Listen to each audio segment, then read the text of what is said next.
Kim Bailey. She's Fulyana Osborne, and this is Inside Exec.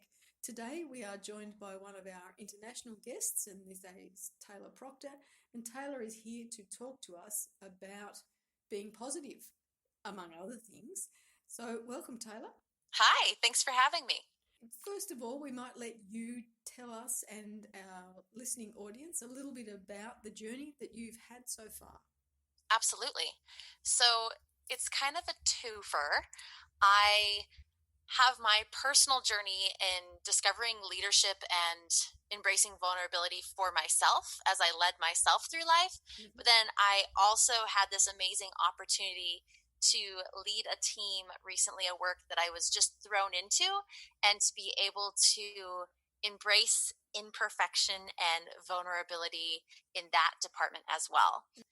So on the personal side, I was very much afraid of vulnerability and being seen as less than perfect. And that made me a very angry and unhappy person.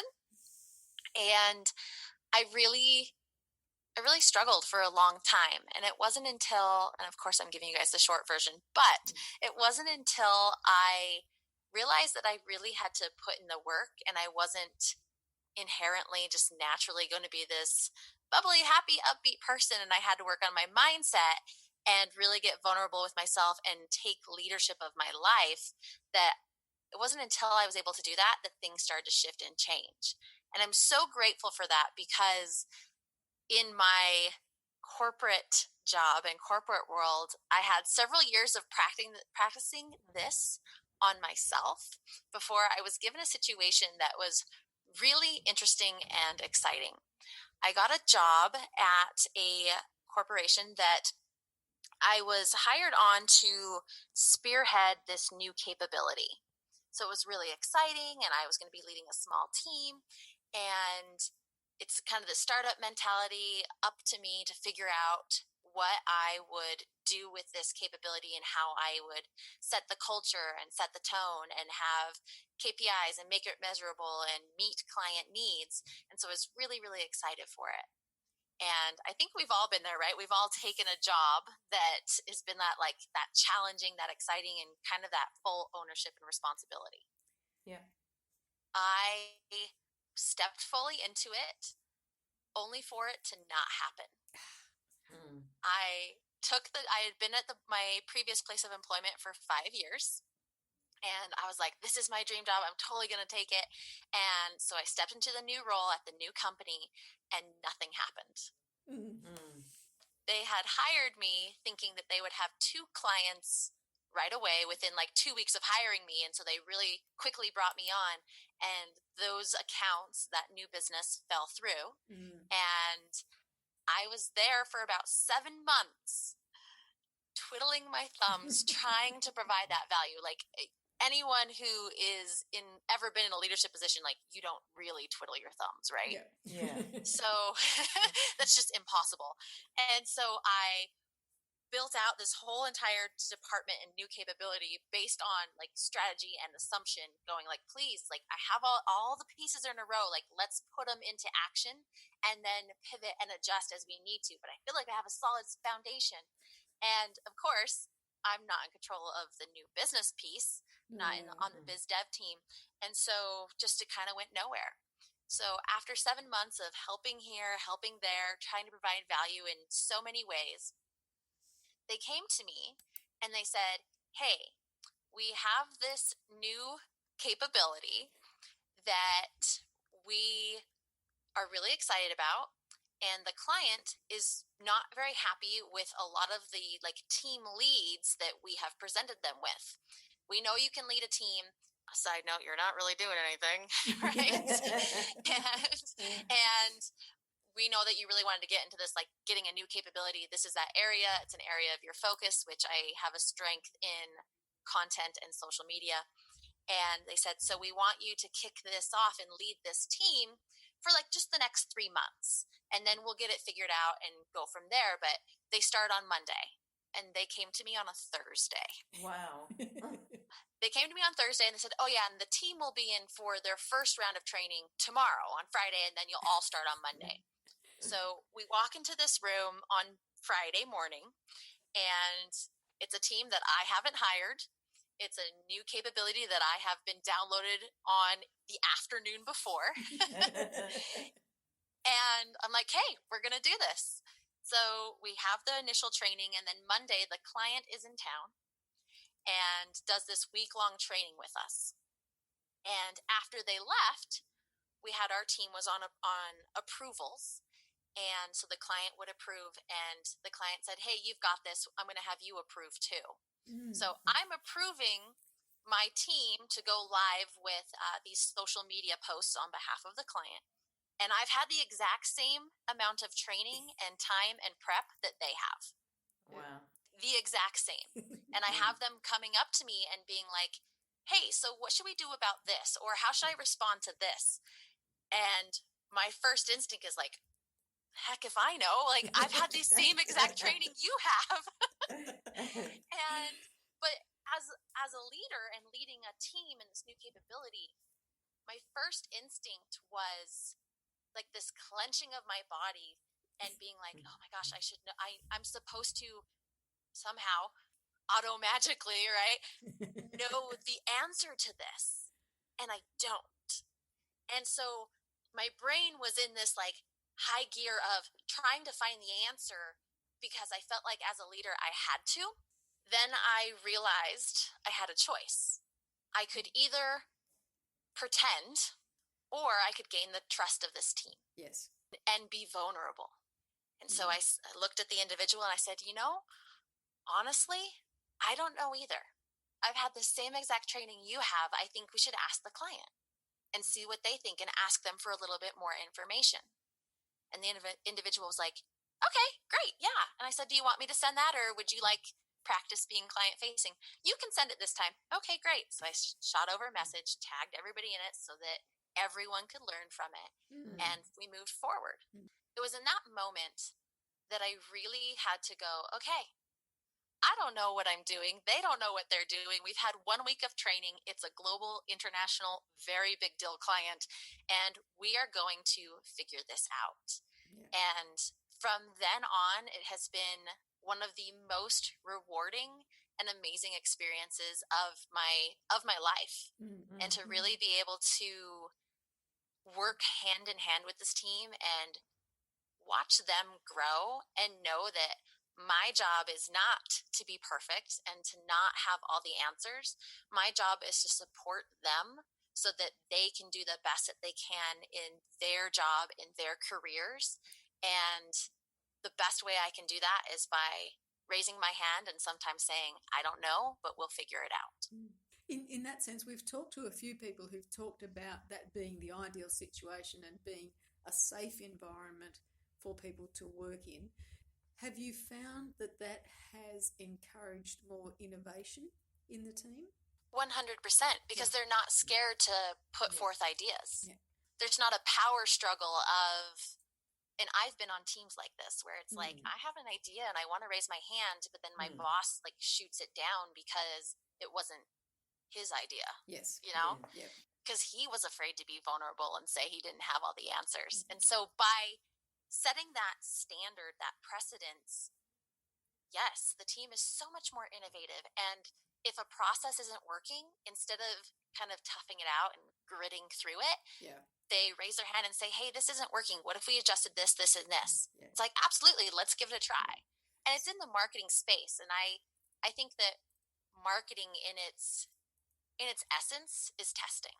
What works, what doesn't work. And so what works for us as a team for process and procedures? What works for us as a team in cultural trainings? What works for us as a team in innovative responses? Here's a side benefit. It hasn't put a ton of extra pressure on me. Yes.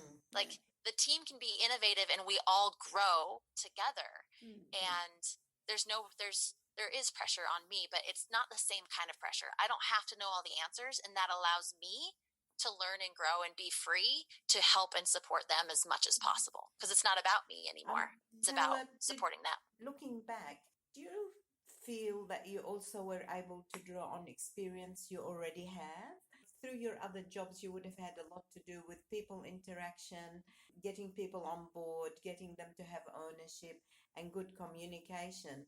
These skills would have been with you, and were you able to use them in this situation, even though on the technical side, there was a lot of learning and growing? Absolutely.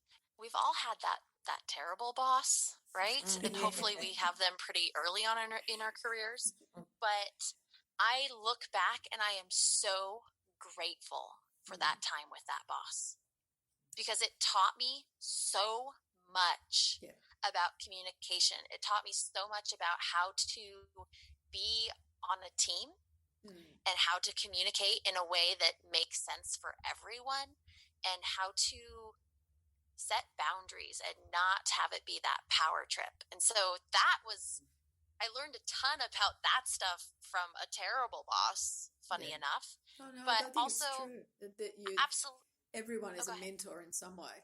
Absolutely. Absolutely. And then there's things like growing up my whole life, I always played sports.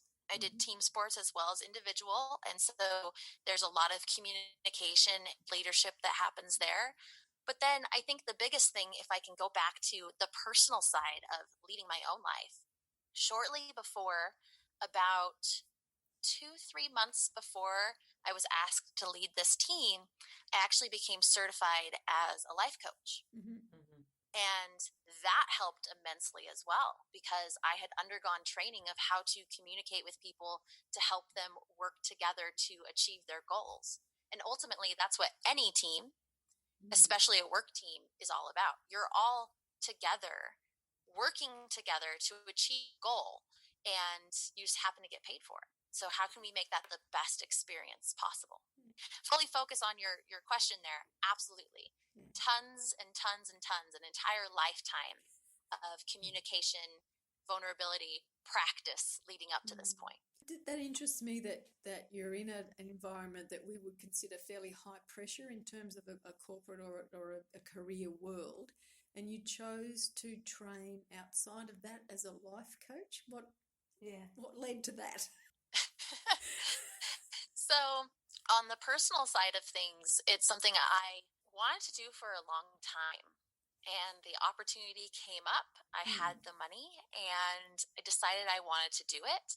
And so I became certified. And on the backside of things, as well as being a certified mentor and coach, I also have a daily podcast where I share tips on how to be happier. And so a lot of that eked into the corporate world, because who doesn't want to be happier in the workplace as well? Yeah. We talked to Maura Sweeney about that very topic, about being happy and being happy in the workplace.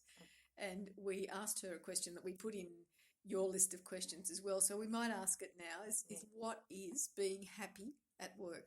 I think that can differ for several individuals. So I would love to share what I think it means for me personally, and then what I think it means for more of a general workplace audience.